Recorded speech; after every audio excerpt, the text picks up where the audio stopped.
আমরা মুন্সিগঞ্জ জেলা বিএনপি ও গজারিয়া উপজেলা বিএনপি ও অঙ্গ সংগঠনের সকল পদ থেকে স্বেচ্ছায় পদত্যাগ করার সিদ্ধান্ত গ্রহণ করেছি।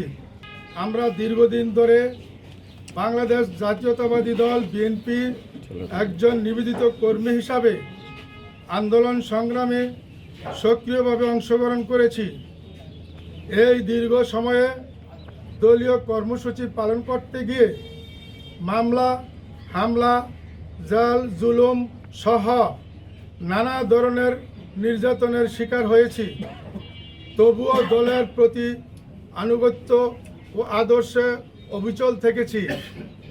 কিন্তু অত্যন্ত দুঃখের ও ব্রাক্রান্ত হৃদয়ে জানাচ্ছি যে সাম্প্রতিক সময়ে দলের কিছু ভুল সিদ্ধান্ত, ত্যাগী ও দুর্দিনের নেতাকর্মীদের অবমূল্যায়ন এবং সাংগঠনিক ন্যায় বিচারের অভাবে আমাদের গভীরভাবে হতাশ করেছে। তাছাড়া মুন্সিগঞ্জ বিএনপির প্রতিষ্ঠাতা ভিত্তি গড়ে তুলেছিলেন আব্দুল হাই, যার ত্যাগ, সাহস আর নেতৃত্বে এই জেলা বিএনপির রাজনীতির সূচনা, যিনি মুন্সিগঞ্জ 3 আসন থেকে 5 বারের নির্বাচিত এমপি ও সাবেক মন্ত্রী ছিলেন। মুন্সিগঞ্জ 3 আসনে তার এই ছোট ভাই, যিনি দুর্দিনের আন্দোলন সংগ্রামে কাণ্ডারি ছিলেন,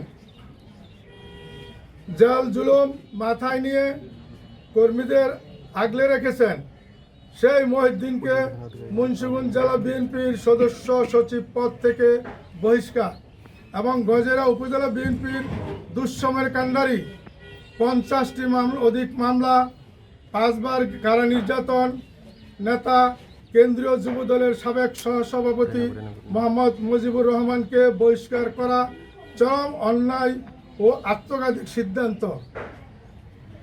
এই পরিস্থিতিতে ব্যক্তিগত মান সম্মান ও রাজনৈতিক বিবেচনা আমরা মুন্সিগঞ্জ জেলা বিএনপি ও গজারিয়া উপজেলা বিএনপি ও অঙ্গ সংগঠনের সকল পদ থেকে স্বেচ্ছায় পদত্যাগ করার সিদ্ধান্ত গ্রহণ করেছি।